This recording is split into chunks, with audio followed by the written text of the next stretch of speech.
Hello दोस्तों, स्वागत है आपका अपने प्यारे से परिवार विज्ञप्ति पीसीएस पर। देखो, एक नंबर सीरीज के अंतर्गत हम वो टॉपिक्स उठा रहे हैं जिसके अंतर्गत आपका एक प्रश्न यहाँ से एक से दो प्रश्न आपके इस सीरीज के अंतर्गत जरूर कवर हो जाए और साथ साथ आपको याद भी हो जाए। और वही टॉपिक्स यहाँ पर किए जा रहे हैं जो प्रीवियस ईयर में आपके इंपॉर्टेंट रहे हैं या प्रीवियस ईयर में लगातार आयोग यहाँ से उठा करके क्वेश्चंस बनाता रहा है। और उसी सीरीज के अंतर्गत जो सब्जेक्ट है वो इतिहास हम लोग कर रहे हैं। और इतिहास के अंतर्गत जो आज का टॉपिक है वो बौद्ध और जैन ग्रंथ से संबंधित देखेंगे। जो बौद्ध धर्म और जैन धर्म से संबंधित हमारे एग्जाम में जहां से बहुत प्रश्न पूछे जाते हैं, वही टॉपिक यहाँ पर हम लोग कवर कर लेंगे और याद भी करने की कोशिश करेंगे निमोनिक्स के माध्यम से। ठीक है, इसके पहले हम लोग क्या कर चुके हैं, इसके पहले हड़प्पा पीरियड देखा हुआ है हमने, उसके पहले हमने पाषाण काल देखा हुआ है और मौर्य काल। इसके बाद देखिए मौर्य काल से संबंधित हम लोग देखेंगे या फिर जो भी महत्वपूर्ण टॉपिक्स रहेंगे वही टॉपिक्स यहाँ पर आपको कराए जाएंगे।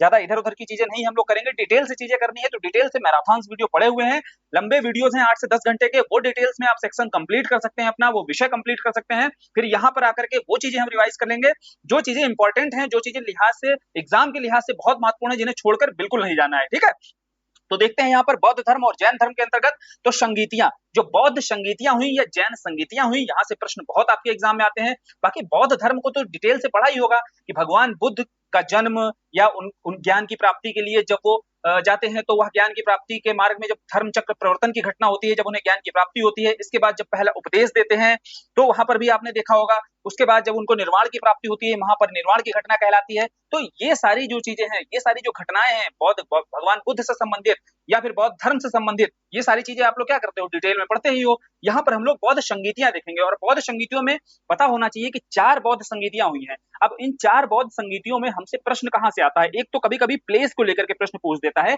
कि कहां पर हुई, या मैच द फॉलोइंग में आ जाता है। ठीक है, पहली दूसरी तीसरी चौथी बौद्ध संगीतियां देता है और मैच द फॉलोइंग में अगला ऑप्शन बनाएगा कि भाई मैच द फॉलोइंग में आप बताइए कि पहली कहां पर हुई, दूसरी कहां पर, तीसरी चौथी, इनको सही से मैच कीजिएगा। या फिर अध्यक्ष को लेकर के जैसे सीधा सीधा प्रश्न भी आ जाता है कि बताइए तीसरी बौद्ध संगीति या दूसरी बौद्ध संगीति में अध्यक्ष कौन रहे हैं और शासक वर्ग से तीसरा प्रश्न आता है एक शासक वर्ग से लेकर के। या फिर इन बौद्ध संगीतियों में अगर कुछ विशेष हुआ होता है तो वहां से भी प्रश्न पूछा जाता है। ठीक है, तो सबसे पहले देखते हैं हम पहली बौद्ध संगीति कब हुई, तो 483 ईस्वी में आपकी यह पहली बौद्ध संगीति होती है। दूसरी फिर आपकी होती है 383 ईसा पूर्व में, फिर 247 ईसा पूर्व में, यहाँ पर ईसा पूर्व कर लीजिएगा। ठीक है, बीसी। और उसके बाद 243 ईसा पूर्व में आपकी तीसरी होती है और चौथी जो बौद्ध संगीति होती है पहली शताब्दी में ही होती है। ठीक, समझे। तो ये तो ईयर को लेकर के हो गई बात। अब ईयर को लेकर के देखो यहाँ पर 100 साल का गैप है, बस इतना याद रखना है। तो एटलीस्ट यहाँ पर मैच द फॉलोइंग में आएगा या गलत दे देगा युग्म, तो वहां पर आप सही कर सकते हो। ठीक है, तो चलो 4 बौद्ध संगीतियां हुई हमारी, ये समझ में आ गया। अब 4 बौद्ध संगीतियों में पहली बौद्ध संगीति कहां पर होती है, तो राजगृह में होती है, दूसरी वैशाली में हो रही है, तीसरी पाटलिपुत्र में और चौथी कुंडल वन में। इसको याद करने का कैसा तरीका हम लोगों ने बनाया था, देखो भाई पहली बौद्ध संगीति हो रही है तो याद करो कहाँ रहते हो आप, है ना, प्लेस की बात है ना, ग्रह में रहते हो ना।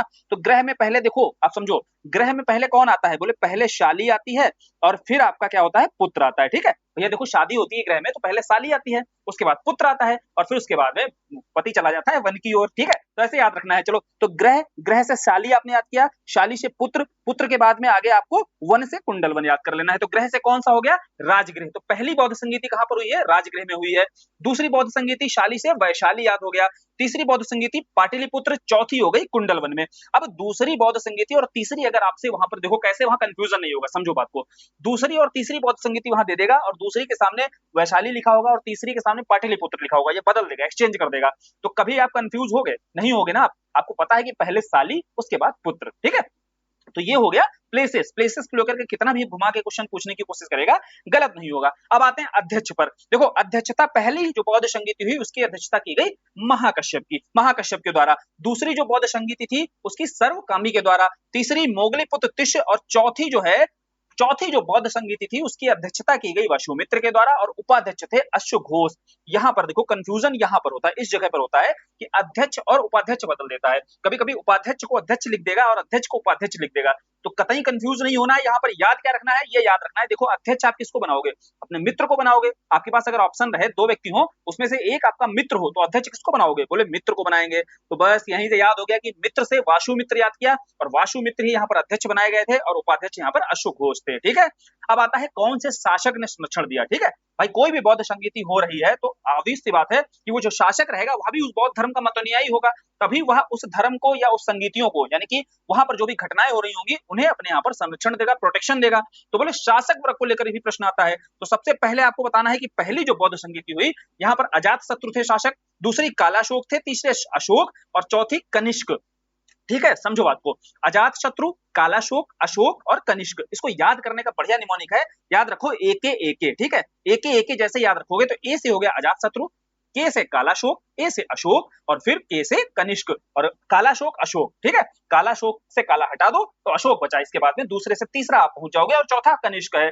या फिर एके एके भी बहुत आसान है, ए से एक अजातशत्रु हो गया, दूसरी के आपके कालाशोक हो गए, तीसरी के आपके अशोक हो गए और चौथी के आपके कनिष्क हो गए।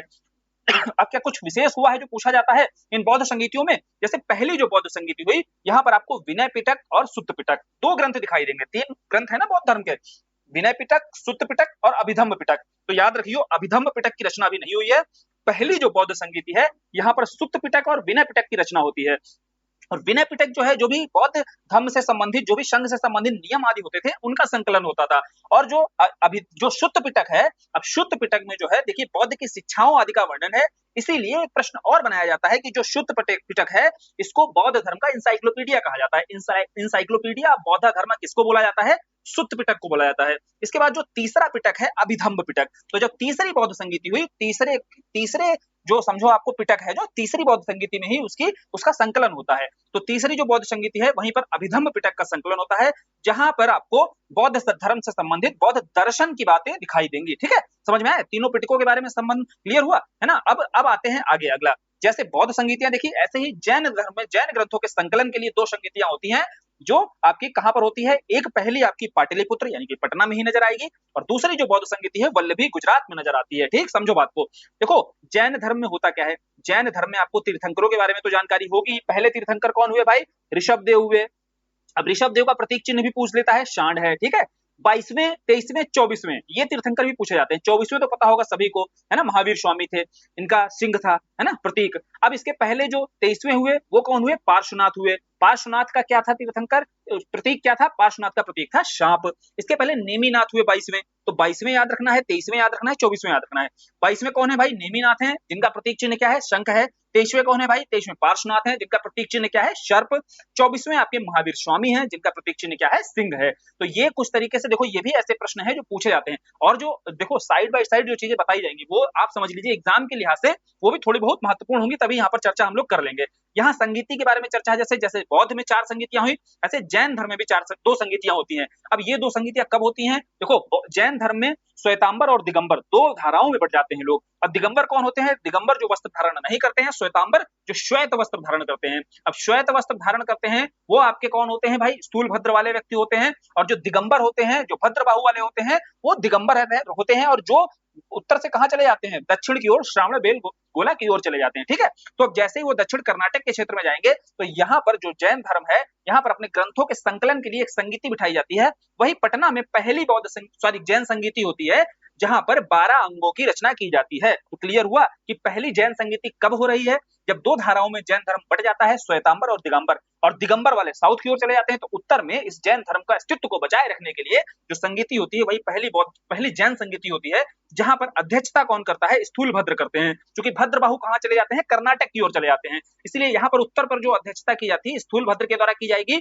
पाटलिपुत्र में, पटना में यह संगीति हो रही होती है और शासक कौन होते हैं? चंद्रगुप्त मौर्य होते हैं। क्लियर, समझ में आया? बचे हुए जो अंग हैं वो दूसरे जो जैन संगीति होगी वहां पर उसका संकलन कर दिया जाएगा। पहली जो जैन संगीति है यहाँ 12 अंगों का संकलन होगा। बचे हुए जो जैन ग्रंथ हैं उनका संकलन या अंगों का संकलन कहाँ होगा? दूसरी जैन संगीति में होगा। और यहाँ पर जो कहाँ होगी? वल्लभी में होगी, गुजरात में। और जो अध्यक्षता किसके द्वारा की जाएगी? क्षमा श्रमण के द्वारा की जाएगी। ठीक है, क्षमा श्रमण के द्वारा इसकी अध्यक्षता की जाती है दूसरी जैन संगीति की। क्लियर हो गया? बौद्ध संगीति चारों क्लियर हो गई, दोनों जैन संगीति क्लियर हो गई। यहाँ से जो प्रश्न आते हैं वो समझ में आ गए होंगे। कुछ बौद्ध ग्रंथ हैं जिनके रचनाकार, देखो ये खूब एग्जाम में बहुत रिपीट होते हैं और बहुत आसान है। जैसे यह बौद्ध ग्रंथ बुद्धचरित और सौंदरानंद। बुद्धचरित और सौंदरानंद किसकी रचना है? अश्वघोष की। और अश्वघोष कहां पर पढ़ा था हमने? चौथी बौद्ध संगीति में जो उपाध्यक्ष थे आपके वो अश्वघोष थे। क्लियर? उसके बाद मिलिंद पन्हो, तो मिलिंद के द्वारा जो प्रश्न पूछे जाते हैं, नागसेन के द्वारा जो उसके जवाब दिए जाते हैं, उन्हीं प्रश्नों का संकलन ही मिलिंद पनहो कहलाता है ग्रंथ। तो मिलिंद के प्रश्न पनहो का मतलब क्या है? प्रश्न। तो मिलिंद के जो प्रश्न होते हैं उन्हीं का संकलन, और नागसेन जो बौद्ध भिक्षु होते हैं इनके द्वारा ही जो जवाब दिया जाता है उसी वही आपका मिलिंद पनहो में दिखाई देता है। ठीक है। माध्यमिक कारिका बहुत पूछी जाती है, ये पुस्तक किसकी है? नागार्जुन की पुस्तक है। विशुद्ध मग्ग, तो विशुद्ध मग्ग किसकी है? बुद्ध घोष की पुस्तक है। अभिधम्ब कोश वसुबंधु की पुस्तक है। अब कथावस्तु, देखो कथावस्तु किसकी है? मोगलीपुत्र तिष्य। और मोगलीपुत्र तिष्य कहां पर हमने पढ़ा था? ये अध्यक्ष बनाए गए थे आपके, है ना? ये भी आपने कहा पढ़ा था, ये अध्यक्ष किसके बने थे? ये देखिए तीसरी जो बौद्ध संगीति है इसके अध्यक्ष बने थे, और इनकी ग्रंथ कौन सा है? रचना है कथावस्तु। ठीक है। तो ये हो गई बौद्ध ग्रंथ और उनके रचनाकार, जो प्रश्न हमारे एग्जाम में खूब यहाँ से रिपीट होते हैं। प्रीवियस ईयर उठाकर देखना, इसमें से कभी ना कभी आपको एक साल रिपीट करके, एक साल गैप करके या तो आपको यह प्रश्न एक ना एक जरूर मिल जाता है। और अगर इतना ही याद कर लो ना, इनको भी अगर कॉन्फिडेंस के साथ में पूरा इस कंटेंट पर जो है, ये कंटेंट अलग से जो दिया जा रहा है, एडिशनल कंटेंट है, एक नंबर सीरीज के अंतर्गत जो कर रहे हैं, अगर यहाँ पर चीजें आपसे जो बताई जा रही हैं, इन चीजों पर कंटेस्ट हो जाए पूरा 100% बिना किसी कंफ्यूजन के साथ जाओगे, तो वहां पर बहुत सारे ऐसे प्रश्न होंगे जहां यह आपको टॉपिक्स जरूर दिखाई देंगे। और वहां आपने काम करेगा एलिमिनेशन।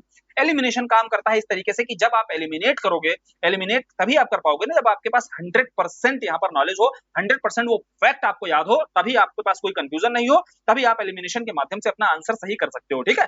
तो इस तरीके से हम अभी जैसे बौद्ध और जैन ग्रंथ हमने देख लिया, इसके बाद आगे देखो अपने पास और है जहां पर संप्रदाय और संस्थापक देखेंगे, फिर दिल्ली सल्तनत पर आएंगे। मिडाइवल में हम देखेंगे कि सबसे ज्यादा जो प्रश्न होते हैं पुस्तकों को लेकर होते हैं। दिल्ली सल्तनत की जो प्रमुख पुस्तकें रहीं वहां से प्रश्न पूछे जाते हैं, या फिर मुगल पर आएंगे तो मुगल पीरियड की जो प्रमुख पुस्तकें रहीं वहां से प्रश्न पूछे जाते हैं, वो हम देखेंगे यहाँ पर। ठीक है। चलो फिर इस वीडियो को यहाँ पर खत्म करते हैं, और जैसा भी रहा करे वो फीडबैक अपना दीजिएगा और बताइए कि भाई मजा आ रहा है कि नहीं आ रहा है। धन्यवाद।